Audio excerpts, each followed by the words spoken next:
Hoy en el video, la historia no contada de la guerra en el cielo en YouTube, se narrará la historia no conocida de las batallas aéreas.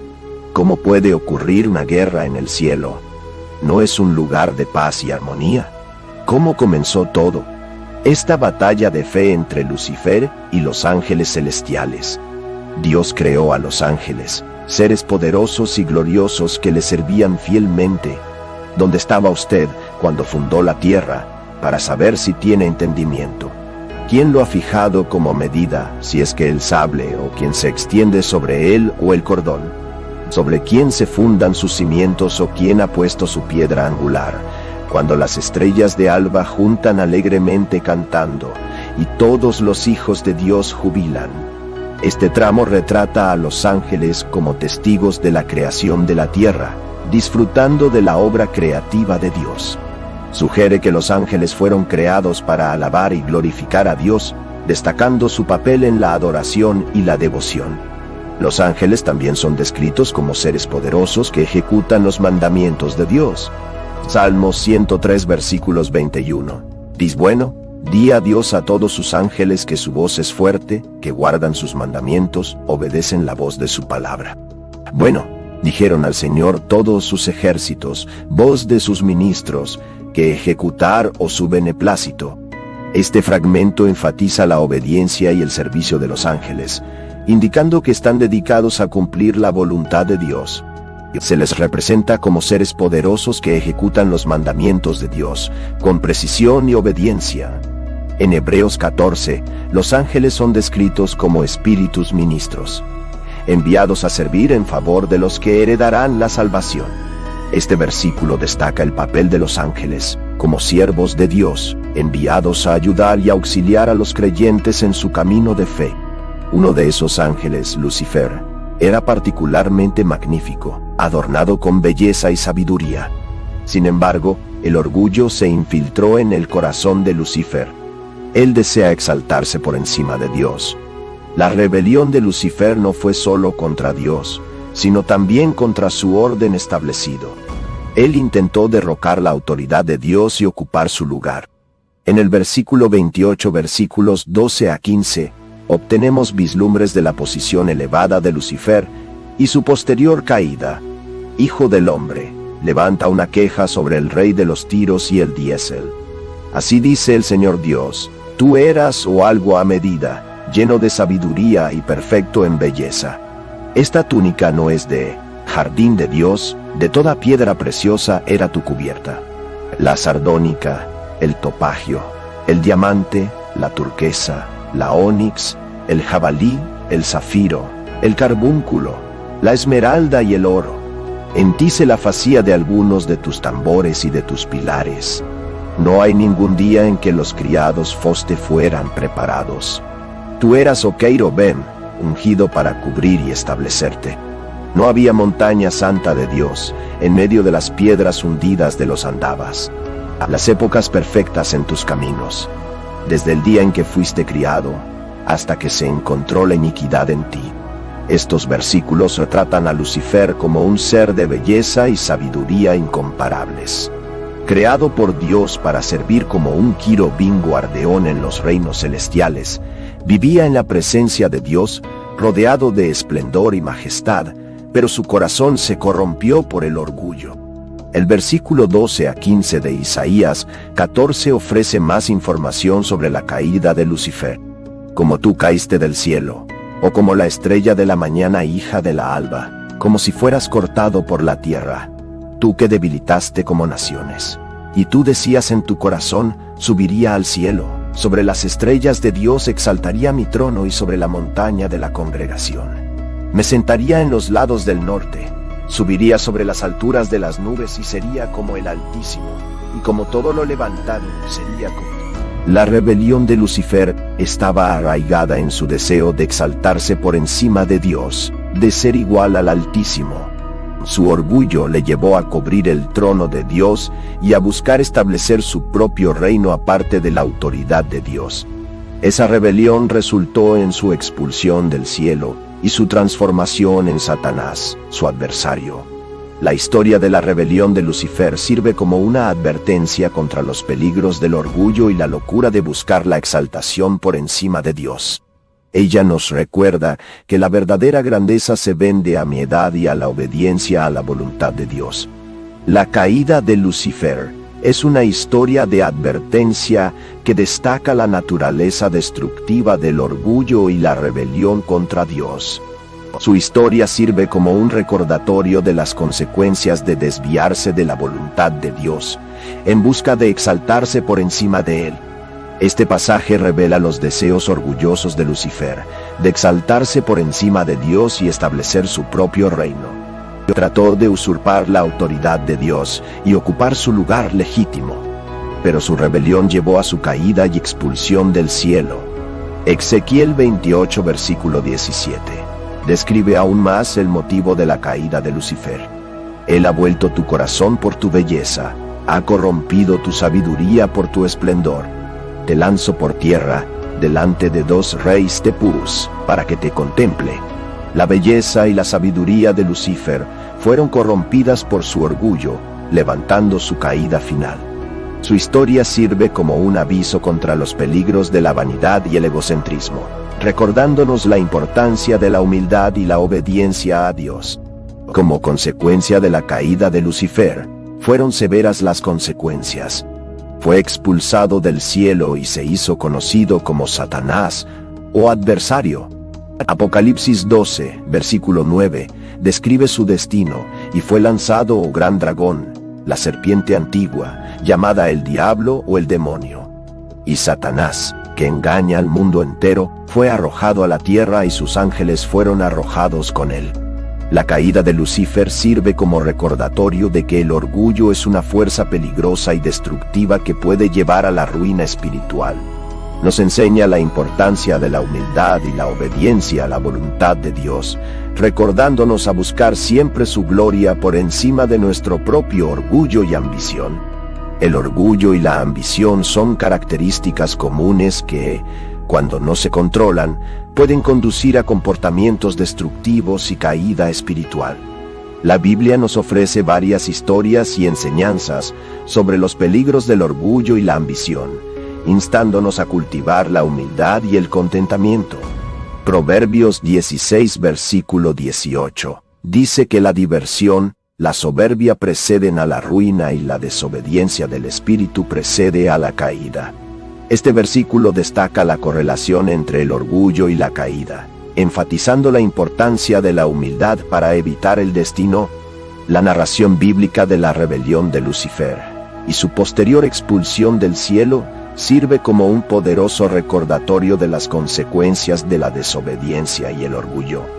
Lucifer, antes un ángel hermoso y poderoso, fue expulsado del cielo por su deseo de exaltarse por encima de Dios. Apocalipsis 12, versículos 7 y 9, describe aún más el conflicto en el cielo y la expulsión de Lucifer. Y ha habido batalla en el cielo. Miguel y sus ángeles batallaron contra el dragón.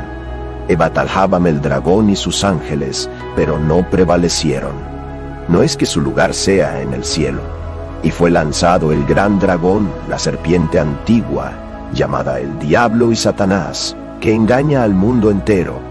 Fue precipitado por la tierra y sus ángeles fueron lanzados con él. En los versículos 12 a 15 se describe la caída de Lucifer en su gracia, como caíste desde el cielo, a la estrella de la mañana, hija de alba, como si fueras cortado por la tierra, tú que debilitaste como nación.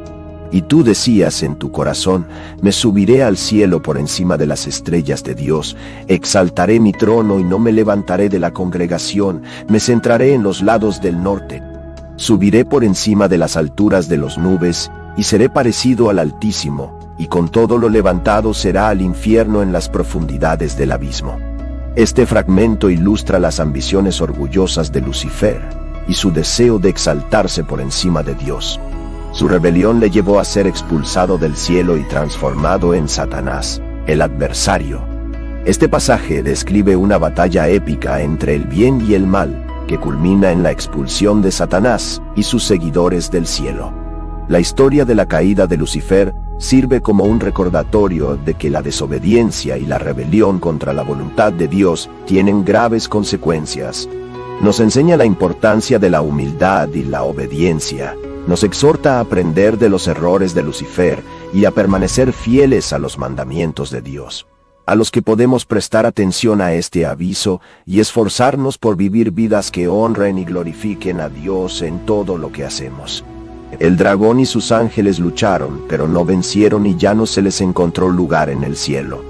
Apocalipsis capítulo 12, versículos 7 y 8, relata la guerra en el cielo. Aunque Satanás probablemente está destinado al infierno, no está presente allí actualmente.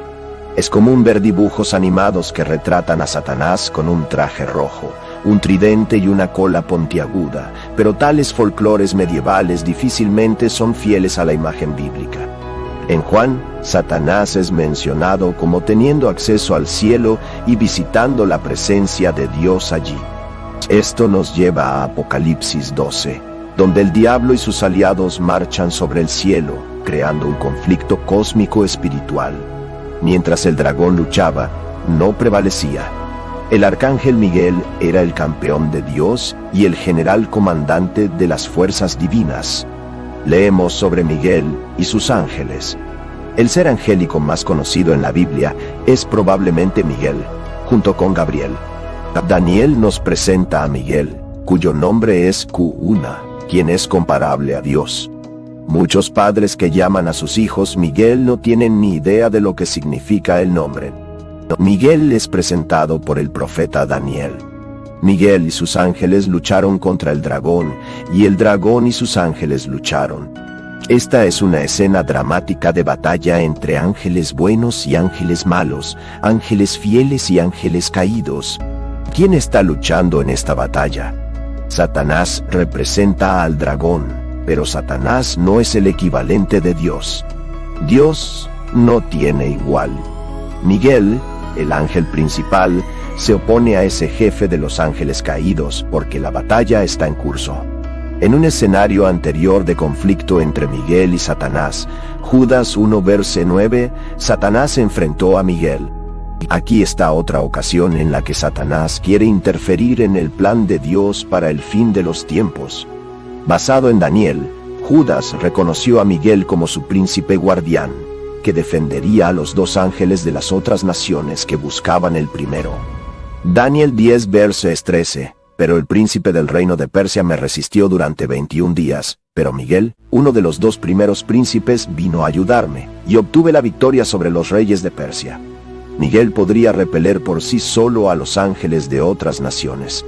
El poder de Miguel, sin embargo, tenía límites. No podía exceder su autoridad, y por lo tanto no podía actuar contra Satanás sin el permiso de Dios. Di 1, verse 9. Sin embargo, cuando el arcángel Miguel discutió con el diablo y discutió sobre el cuerpo de Moisés, no se atrevió a pronunciar un juicio maldicional contra él, sino que dijo: «El Señor te reprende».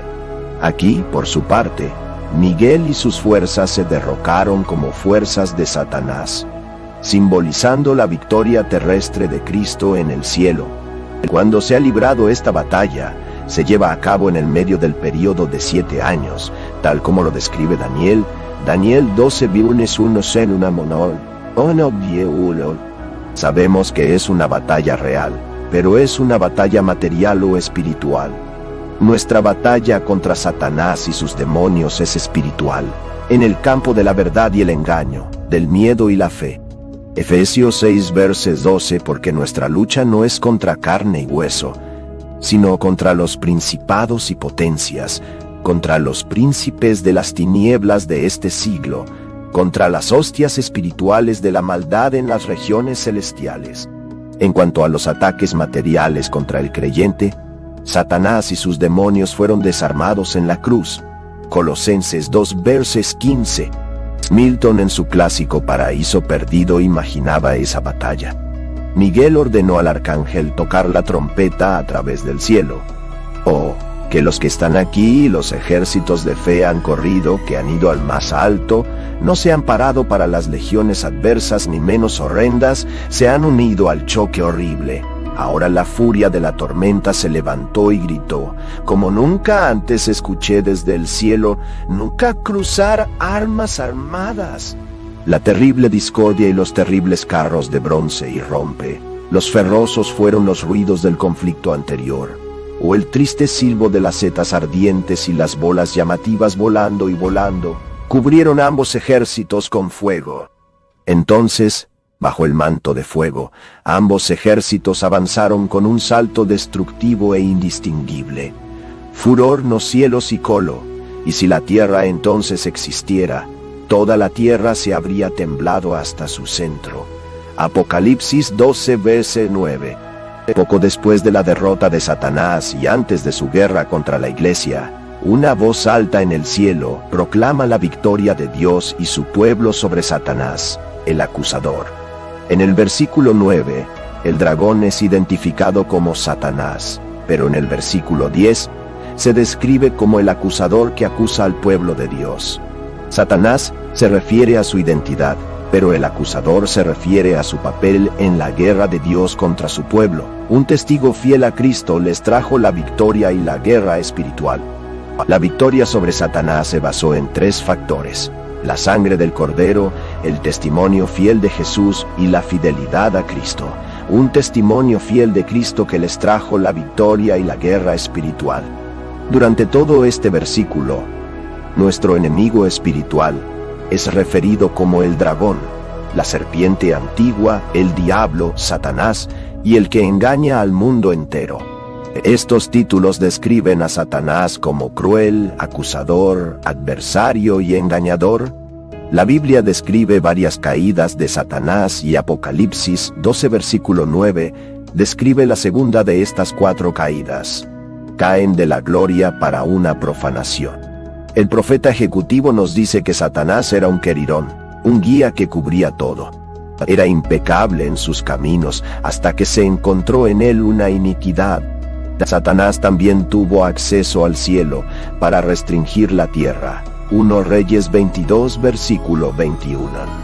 Después, un espíritu se presentó y se puso delante del Señor y dijo: yo voy a incitarlo. Satanás también trajo a la tierra para encarcelarla en el abismo durante 1000 años.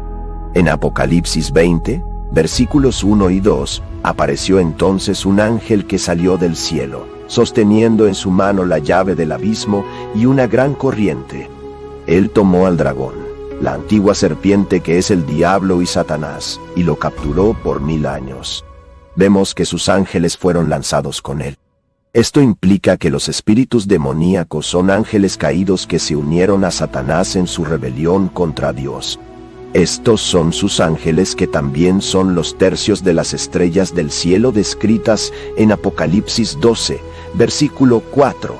Oh, el diablo, que te ha llegado con gran ira, sabiendo que tienes poco tiempo. Él es el acusador de nuestros hermanos, que los acusa día y noche ante nuestro Dios lanzado de fe. El trabajo acusador de Satanás termina aquí cuando es expulsado de su acceso al cielo.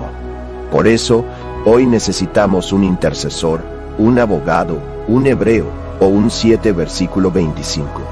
Por lo tanto, Él es capaz de salvar para siempre a aquellos que se acercan a Dios por medio de ellos, ya que siempre vive para interceder por ellos. Primero, Juan 2, versículo 1, hijos míos, les escribo estas cosas para que no se vuelvan más pequeños. Pero si alguien se equivoca, tenemos un abogado junto al Padre, Jesucristo, o justo. Esto nos dice 3 claves para la victoria de los santos sobre los ataques de Satanás. Satanás puede haberse engañado hasta el punto de pensar que tiene una oportunidad. Nuestra rebelión contra Dios tiene aún menos sentido que la rebelión de Satanás. Los cielos pueden alegrarse como un juego de dragón y eso es muy útil para la tierra y el mar. El diablo sabe que su tiempo es corto y está decidido a derramar su ira en el mayor grado posible. El bajo del dragón está dirigido especialmente contra Israel, la nación de donde provenía el Mesías. Juan ofrece una estrategia sencilla para que los creyentes superen los ataques de Satanás. Un plan triple contra los ataques del diablo: la cobertura, la confesión y el coraje. Cristianos que piensan que la guerra espiritual es un excelente tema para debatir, pero no piensan que esto tenga un impacto en su vida diaria. Pueden ser vulnerables a una derrota espiritual. Los buenos soldados de Jesucristo saben que Satanás va por la tierra buscando a aquellos que pueda devorar. Debemos estar listos para el evento. 1 Pedro 5:8 se sobreponen a los vigilantes, porque el diablo, voz adversaria, va en derredor bramando como un león, buscando a quien pueda tragar. O adversario o diablo anda alrededor como un león rugido, buscando a alguien que devorar. La principal forma en que Satanás ataca al pueblo de Dios es por medio de la blasfemia, y él es el acusador de nuestros hermanos. Sin embargo, los creyentes tienen un abogado divino ante Dios llamado Jesús. 1 Juan 2:1 Hijos míos, os escribo estas cosas para que no pequéis, pero si alguien peca, tenemos un abogado junto al Padre, Jesucristo, o justo. Satanás, o su adversario, puede buscar destruir al pueblo de Dios, pero Jesucristo es el buen pastor. Juan 10:12 Yo soy un buen pastor, oh buen pastor, y la vida por las ovejas. Hay muchas lecciones aquí. Una verdadera victoria solo viene como una lucha. Toda corona tiene un costo, no un éxito sin sacrificio. La buena noticia es que todo lo que vale la pena lograr vale la pena luchar. Miguel no luchó solo, y los santos no vencieron a sus enemigos solos. Una victoria rara vez viene sin trabajo en equipo. Dios nos proyecta para ganar en comunidad. Una victoria siempre debe ser celebrada. Los cielos se alegran cuando el Cordero gana. Cuanto mayor sea la victoria, mayor será la celebración. Jesús confirma esto en Lucas 15, versículo 18. Jesús les dijo: vi a Satanás caer del cielo como un rayo. Esta declaración fue hecha en respuesta al regreso de los 70 o 72 discípulos que Jesús había enviado a evangelizar y preparar su camino a Jerusalén. Según el Evangelio de Lucas, Jesús había dado instrucciones específicas a estos discípulos. Ahora, después de eso, el Señor ha designado otros 72 y ha seguido adelante 2 a 2, a cada ciudad y lugar a donde Él mismo iba. Imagínese que, después de completar su misión, un grupo de 70 personas regrese con un informe. Al compartir sus descubrimientos, sus rostros se iluminan de alegría y un toque de sorpresa. ¿Pueden imaginarse qué noticias emocionantes podrían traer de vuelta? Lucas 10, versículos 17 y 18. Volví con alegría, diciendo: Señor, hasta que los demonios nos obedecieran en su nombre. Él respondió: voy a Satanás caer del cielo como un rayo. Este fue un buen día, un día productivo para los discípulos de Jesús. A pesar de la confusión y las dificultades que enfrentamos, conseguimos difundir el mensaje de esperanza y amor a los que más lo necesitaban, y sus esfuerzos tuvieron éxito. Todos los 70 regresamos, ninguno de los 2 corderos fue comido por lobos. Lucas X, versículo 9. Jesús dio instrucciones a los 70 discípulos que envió a predicar el Evangelio.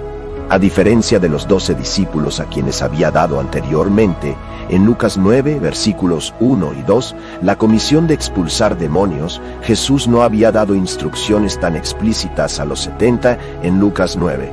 Entonces, mientras realizaban su ministerio, descubrimos que también tenían el poder de expulsar demonios. Esta bendición inesperada de su ministerio fue un recordatorio de que, cuando actuamos con fe y cumplimos lo que Jesús nos dice que hagamos, podemos esperar que nos bendiga en una gran cantidad de maneras más allá de nuestras expectativas. Es un testimonio del poder de la obediencia y fidelidad de Dios, para quienes confían en Él. Lucas 6, versículo 9. Y números enfermos que la acompañan y les digan: el reino de Dios se ha acercado a ustedes. Esta notable conquista llevó a Jesús a hablar de la caída de Satanás, que se refería al momento en que Satanás se rebeló contra Dios y, en consecuencia, fue expulsado del cielo. Este evento se considera un juicio significativo sobre Satanás, marcando su caída y derrota final. La referencia de Jesús a la caída de Satanás es rápida y dramática, como un rayo del cielo, enfatizando la rapidez y el propósito del juicio. Si Satanás puede ser derribado, ¿cuánto más demonios pueden estar sobre él? Esta es una referencia al juicio de Satanás, cuando se rebeló contra Dios y fue expulsado del cielo. De hecho, existen 4 caídas de Satanás, y este texto se refiere a su cuarta y última caída. Esta es la única caída de Satanás que ha ocurrido. Isaías 14 y el versículo 12: como caíste del cielo, la estrella de la mañana, hija de Alba. Como foste cortado por tierra, Tub debilitó como naciones, que la diferencia en posición de este ser, que una vez fue tan elevado, una vez tan brillante y una vez tan brillante, fue reducida a tierra. Dios nos revela los factores que nos han llevado a la parálisis. Leemos: la Unión Europea es la única. La vanidad y la ambición egoísta están representadas de manera contundente en 5 declaraciones que comienzan con la frase «Eu seré». Ese es el núcleo de una vida centrada en sí misma y fascinada por sí misma. Él dice: yo sería como muy alto. Es una extraña paradoja que el deseo de ser igual a Dios en realidad haga de uno menos como Él. Esto se debe a que, en contraste, Dios mismo demostró humildad al bajar de su trono de gloria para revelarse a la humanidad. Aunque Satanás tenga un fuerte deseo de elevarse, no alcanzará ninguna forma de exaltación en el momento presente. Puede parecer elevado en cierto sentido, pero este es solo un momento transitorio en el gran esquema de cosas. Satanás, junto con todos los que aspiran a elevarse, serán finalmente humillados. 1 Pedro 5, versículo 6, es el camino expreso o verdadero para ser exaltado. Por lo tanto, humílense bajo la poderosa mano de Dios para que, en su momento, se exalten. Jesús es testigo de esta caída. Este texto confirma la idea de que Jesús existió antes de nacer como hombre y que estuvo presente en el juicio de Satanás. También proporciona información sobre cómo el diablo fue condenado a vivir en la tierra, o que prepara el escenario para el conflicto entre los ángeles. El texto en cuestión no solo afirma la preexistencia de Jesús, sino que también proporciona valiosos conocimientos sobre cómo el diablo fue condenado a la tierra, preparando escenario para el conflicto angélico que surgió más tarde. En esencia, este texto arroja luz sobre la interacción entre el divino y el maligno y cómo ha moldeado el curso de la historia humana. Jesús rescató la caída de Satanás de la gloria a la profanación, cayendo como un rayo del cielo, tan dramático y repentino como un rayo del cielo. Sabía que cada vez que el reino de Jesús se presenta como verdad y poder, es como otro juicio sobre Satanás y todos los que comparten su espíritu rebelde. Donde el evangelio es predicado como el poder divino, Satanás desciende de su trono en los corazones y mentes de los humanos tan rápidamente como un rayo de las calles del cielo. Y cuando vemos que su reino se tambalea, entonces, como Jesús, nos alegramos en espíritu. Es increíble pensar que la predicación del Evangelio puede tener un impacto poderoso en el reino espiritual. Recordando la caída de Satanás, Jesús también nos advirtió contra el orgullo. Vean, si incluso alguien tan poderoso y privilegiado como Satanás puede caer de la gracia, entonces ciertamente cualquiera puede hacerlo. Es un recordatorio de que en cualquier empresa importante debemos tener cuidado de no involucrarnos demasiado, como dice el dicho, o el orgullo precede a la caída. Leemos: aquí te doy tu autoridad, porque Satanás había caído y los discípulos eran mensajeros de Jesús y su reino, disfrutando del poder superior de Dios sobre Satanás.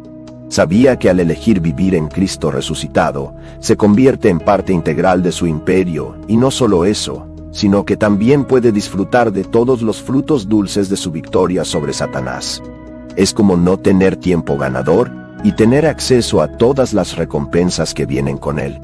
Entonces, lo que estás esperando, junto con el tiempo vencedor hoy, según Juan versículo 12, 1 Reyes 22 versículo 21. Exarias 3 versículo 1. Satanás todavía tiene acceso al cielo.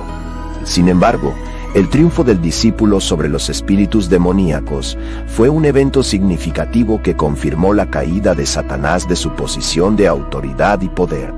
Aunque todavía poseía una considerable cantidad de poder, su posición era ahora inferior a lo que solía ser.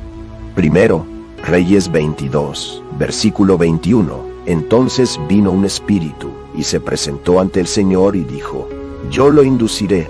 La tentación y el engaño son poderosas herramientas, utilizadas por las fuerzas de la oscuridad para alejar a las personas de Dios y llevarlas al pecado. La Biblia nos da información sobre la naturaleza de la tentación y el engaño, así como estrategias para superarlos. La tentación es o atractiva para el pecado, a menudo disfrazada de algo atractivo o deseable.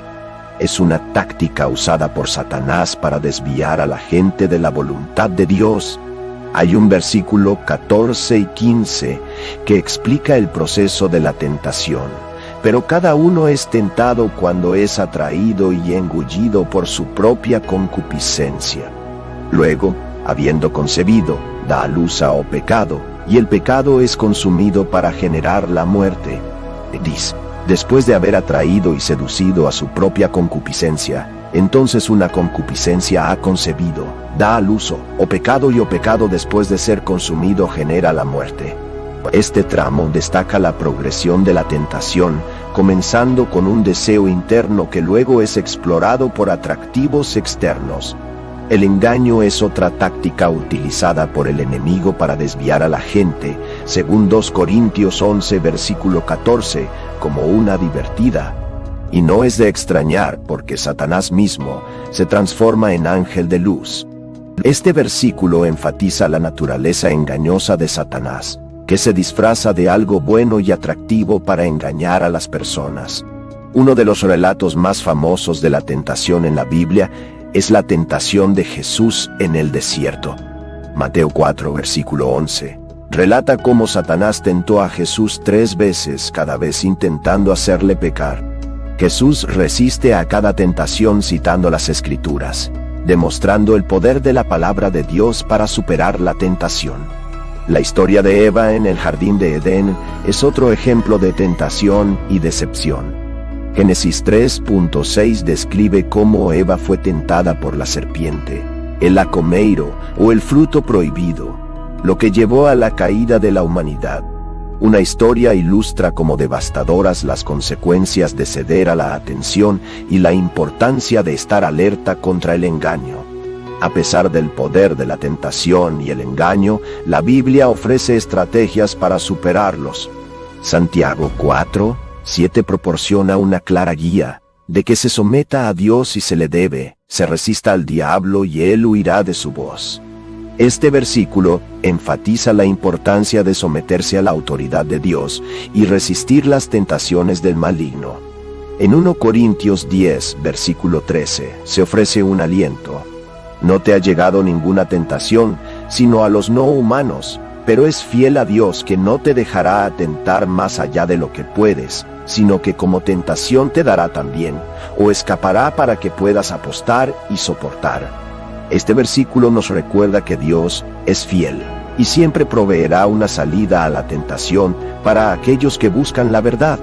El papel de Miguel es un personaje prominente en la Biblia, a menudo retratado como un poderoso arcángel que sirve como defensor y protector del pueblo de Dios.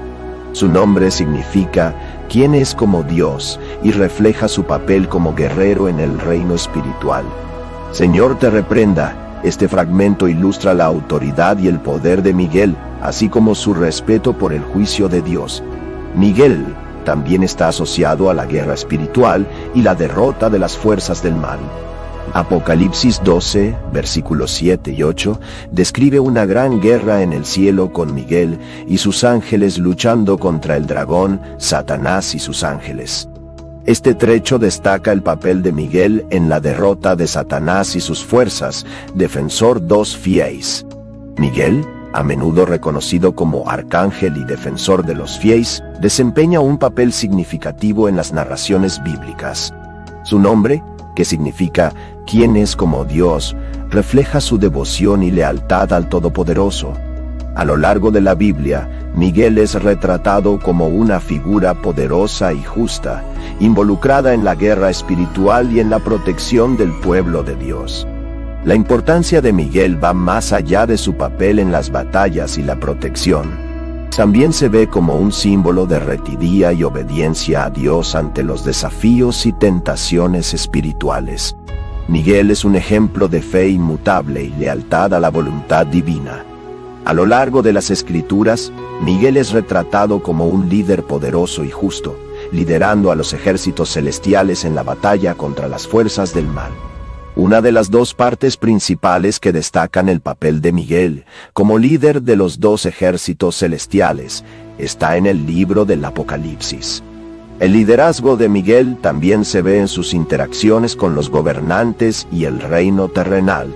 El resultado de la guerra, una de las declaraciones más profundas sobre el resultado de esta guerra espiritual, está en Apocalipsis 20, versículo 10, que describe la derrota final de Satanás y el diablo, que los engañó siendo arrojados al lago de fuego y azufre, donde ya estaban la bestia y el falso profeta, y serán atormentados día y noche para siempre o para siempre. Este versículo ilustra la derrota final del mal y el triunfo total de la justicia de Dios. Otro pasaje que habla de la victoria de Cristo está en Colosenses 2, versículo 15, y despojando a los principados y potestados, los expone públicamente y los triunfa en sí mismo. Este versículo destaca cómo Jesús, por medio de su muerte y resurrección, desarmó y triunfó sobre los poderes de las tinieblas, garantizando la victoria para todos los que creen en Él. La victoria de Cristo también garantiza la victoria de los creyentes. Primero, el versículo 57 de los 15 de Corintios declara: «Pero gracias a Dios, que nos da la victoria por medio de nuestro Señor Jesucristo». Este versículo enfatiza que nuestra victoria sobre el pecado y la muerte no se logra por nuestros propios esfuerzos, sino por el trabajo de Cristo en la cruz.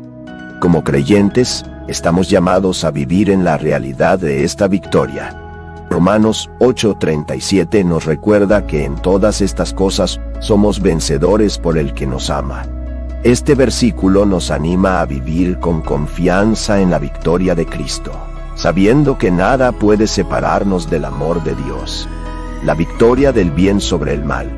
En Génesis encontramos la primera indicación de la victoria del bien sobre el mal en la promesa de un Redentor que aplastará la cabeza de la serpiente.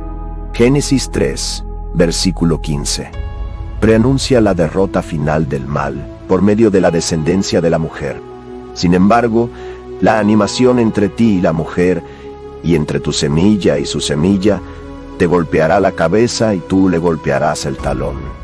Esta promesa prepara el escenario para el desarrollo del drama de la redención, que culminará en la victoria de Cristo.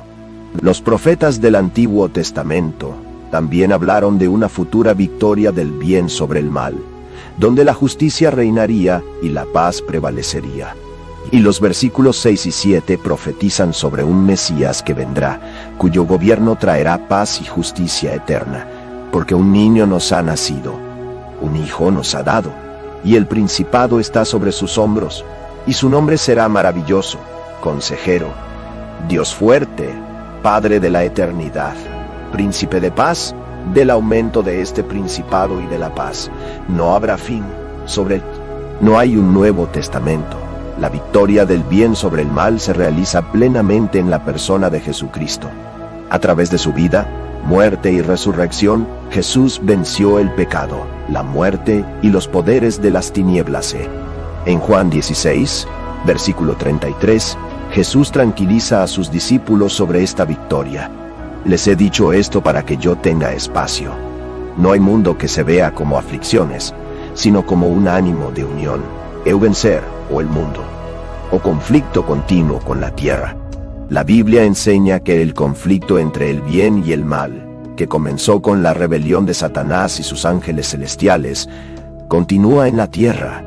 Esta guerra espiritual continua es una realidad que los creyentes deben enfrentar, pero la Biblia proporciona orientación y aliento para navegar en esta batalla. El versículo 12 describe la naturaleza de este conflicto, porque no tenemos que luchar contra carne y hueso, sino contra los principados, contra las príncipes de las tinieblas de este siglo, contra las hostias espirituales de la maldad en los lugares celestiales. Este versículo enfatiza que la verdadera batalla es espiritual, involucrando fuerzas invisibles del mal que buscan oponerse al propósito de Dios y dañar a su pueblo. Una de las tácticas principales del enemigo en la guerra espiritual es el engaño. Según los Corintios 11, versículo 14, es divertido, y no es de extrañar porque Satanás mismo se transforma en ángel de luz. Este versículo destaca la naturaleza engañosa del enemigo, que busca engañar a las personas y alejarlas de la verdad de la palabra de Dios. En respuesta a este conflicto continuo, los creyentes son llamados a estar vigilantes y a vestir toda la armadura de Dios. Efesios 6, 13 a 17, proporciona una descripción de esta armadura que incluye el cinturón de la verdad, el corazón de la justicia, las sandalias del Evangelio de la paz, el escudo de la fe, el casco de la salvación y la espada del Espíritu, que es la palabra de Dios. Al vestir esta armadura, los creyentes pueden permanecer firmes contra los planes del enemigo y continuar proclamando la verdad del Evangelio.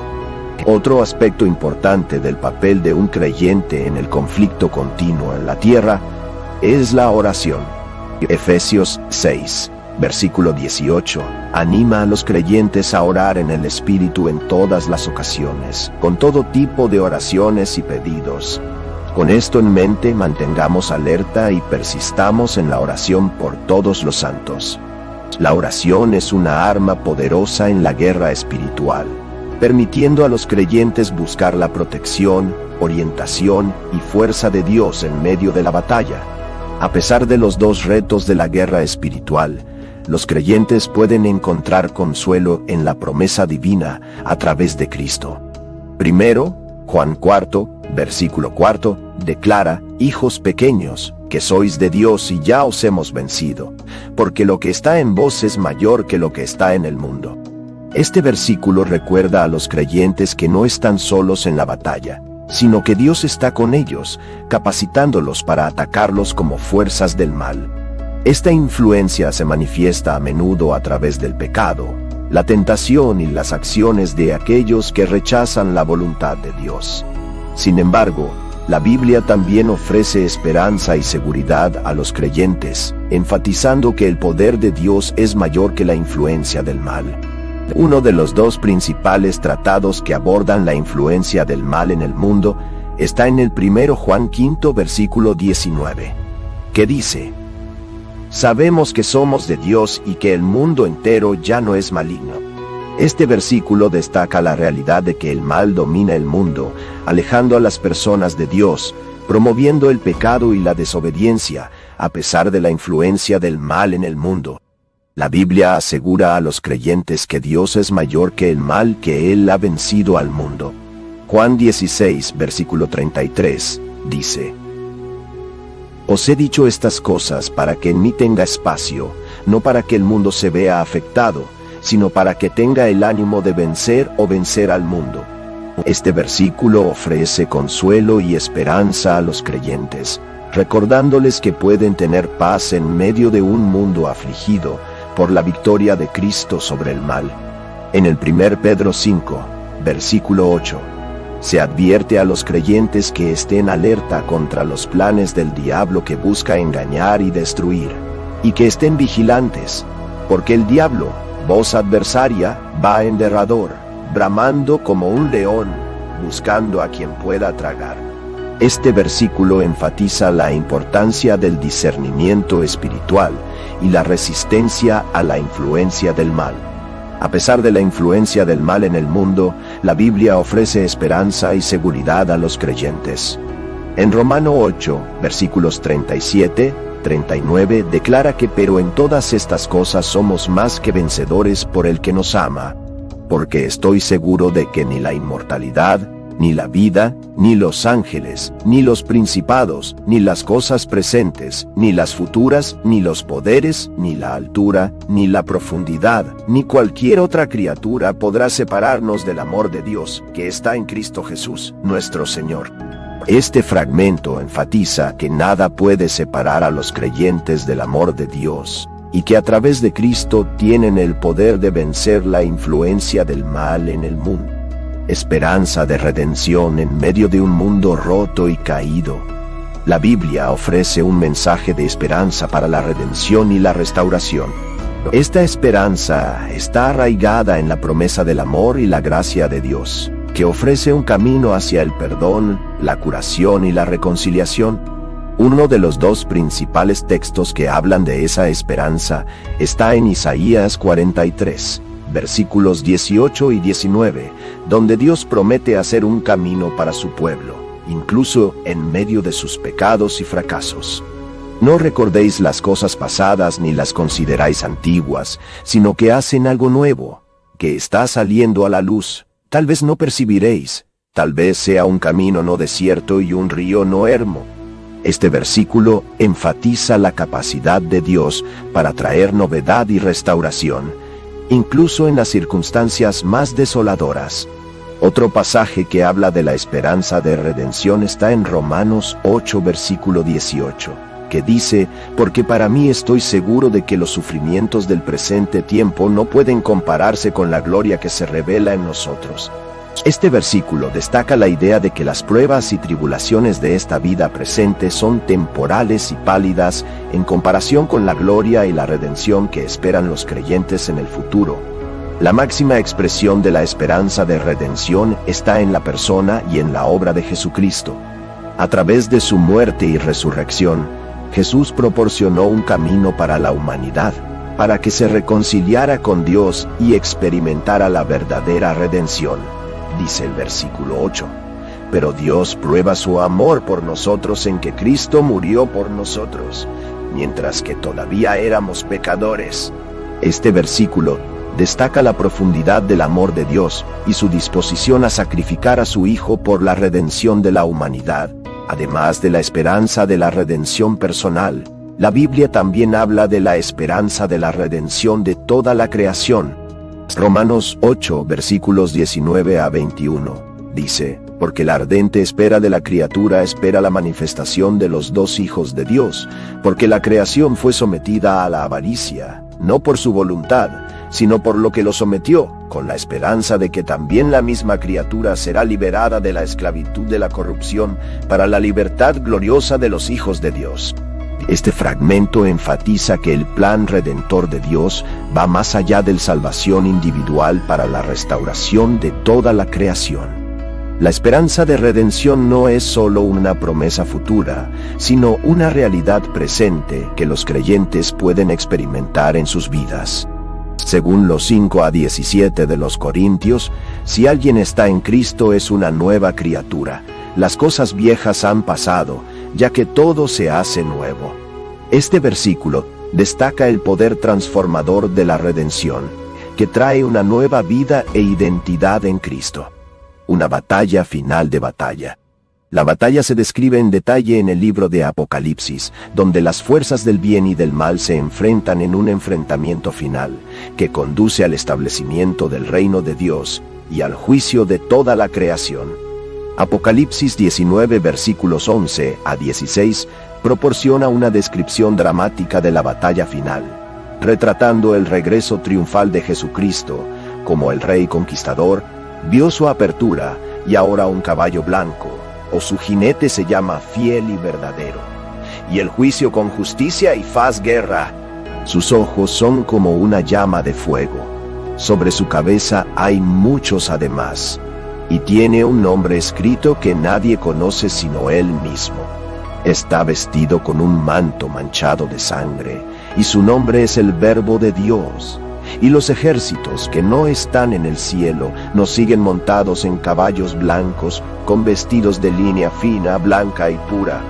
Y él puso su boca en una espada afilada, para que hiciera como naciones, y gobernara como un cetro de hierro, y personalmente para que pisa o lagar el vino de la furia de la ira de Dios Todopoderoso.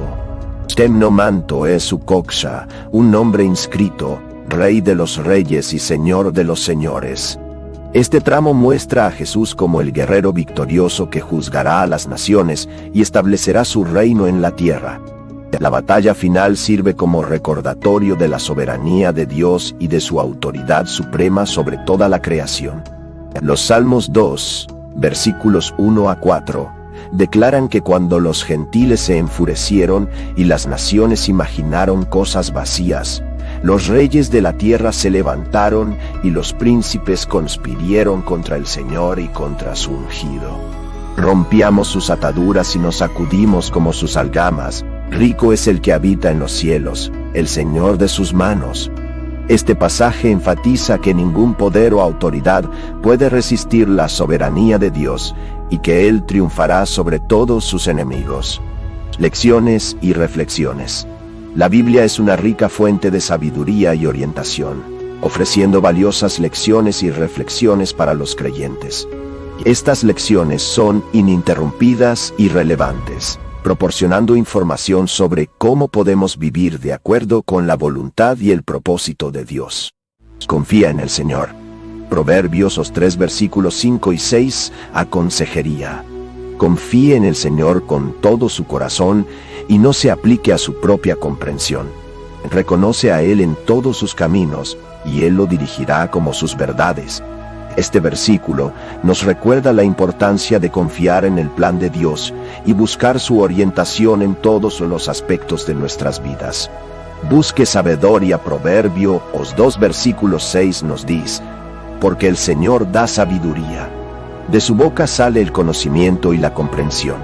Este versículo destaca la importancia de buscar la sabiduría de Dios en lugar de confiar en nuestra propia comprensión.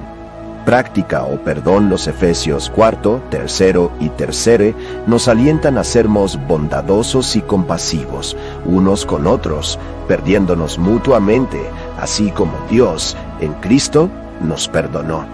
Este versículo nos recuerda la importancia del perdón en nuestras relaciones, reflejando el perdón que recibimos de Dios. Sea grato es un buen ejemplo. Primero, en tercer lugar, las Lonesenses 5 y 18 nos instruyen a dar gracias en todas las circunstancias, porque esta es la voluntad de Dios para nosotros en Cristo Jesús. Este versículo nos recuerda cultivar una actitud de gratitud, incluso en medio de los desafíos. Sibrar a los demás.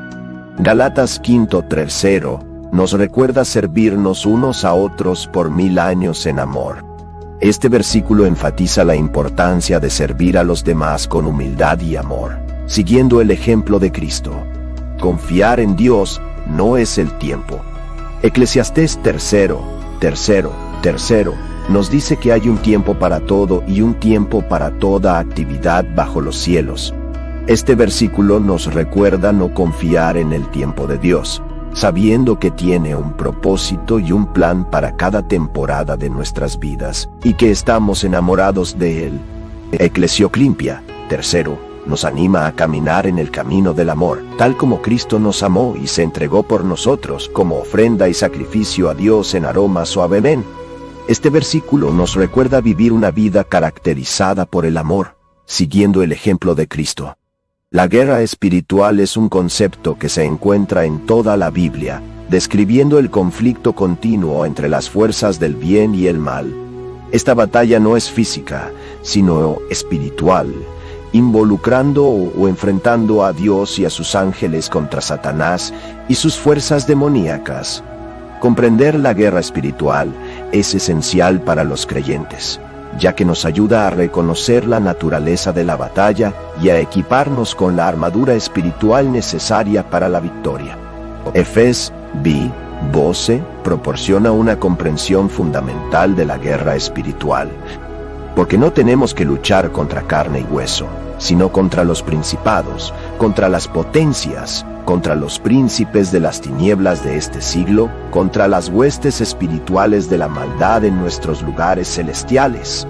Nuestro combate no es contra carne y hueso, sino contra los principados, contra las potencias, contra los dominadores de este mundo oscuro, contra las fuerzas espirituales del mal en las regiones celestiales. Este versículo destaca que el verdadero enemigo no es humano, sino espiritual, y que la batalla se libra a nivel espiritual. Dos aspectos clave de la guerra espiritual es la importancia de vestir toda la armadura de Dios. Efes B. Bu 13:17 describe esta armadura, que incluye el cinturón de la verdad, el escudo de justicia, las sandalias del Evangelio de paz, el escudo de la fe, el casco de la salvación y la espada del Espíritu, que es la palabra de Dios. Esta armadura es esencial para que los creyentes resistan a los ataques del enemigo y permanezcan firmes en la fe. La oración es una arma poderosa en la guerra espiritual, permitiendo a los creyentes buscar la protección, orientación y fuerza de Dios en medio de la batalla. También es importante reconocer que la victoria en la guerra espiritual se logra a través del poder de Jesucristo. Primero, Juan 4:4 declara: hijos pequeños, que sois de Dios y ya os hemos vencido, porque lo que está en vos es mayor que lo que está en el mundo. Este versículo nos recuerda que como creyentes tenemos el Espíritu Santo habitando en nosotros, capacitándonos para enfrentarnos como fuerzas del mal, fortaleciendo la fe y resistir el mal antes de la guerra espiritual. Y dos desafíos de la vida son aspectos esenciales del camino cristiano, ¿no? Sí. La Biblia ofrece orientación y aliento sobre cómo fortalecer nuestra fe y resistir la influencia del mal en nuestras vidas. Es esencial desarrollar una vida de oración fuerte. Santiago 5:16 nos alienta a confesar nuestras culpas el uno al otro y a orar el uno por el otro para ser sanados. La oración hecha por un justo puede tener un gran efecto en sus efectos. La oración regular fortalece nuestra relación con Dios y nos ayuda a resistir la tentación y las influencias malignas. Uno de los dos aspectos clave de la guerra espiritual es la importancia de la oración. La oración, o el versículo 18. Insté a los creyentes a orar en el Espíritu en todas las ocasiones con toda oración y súplica, siendo conscientes de ello, con toda perseverancia y súplica por todos los santos. La oración es una arma poderosa en la batalla espiritual, permitiendo a los creyentes invocar la fuerza y la orientación de Dios en momentos de necesidad. El libro de Juan 4:4 declara: hijos pequeños, sois de Dios y ya venced las tiendas de campaña, porque lo que está en vos es mayor que lo que está en el mundo. Este versículo nos recuerda que a través de nuestra fe en Dios podemos vencer a las fuerzas del mal y experimentar la victoria en la guerra espiritual. Los participantes en esta guerra están divididos en dos campos: los ángeles de la luz, que sirven a Dios y luchan por la justicia, y los ángeles de las tinieblas, que siguen a Satanás y promueven el mal. Los ángeles de la luz son representados como seres poderosos, que sirven como mensajeros de Dios y como guerreros en su ejército.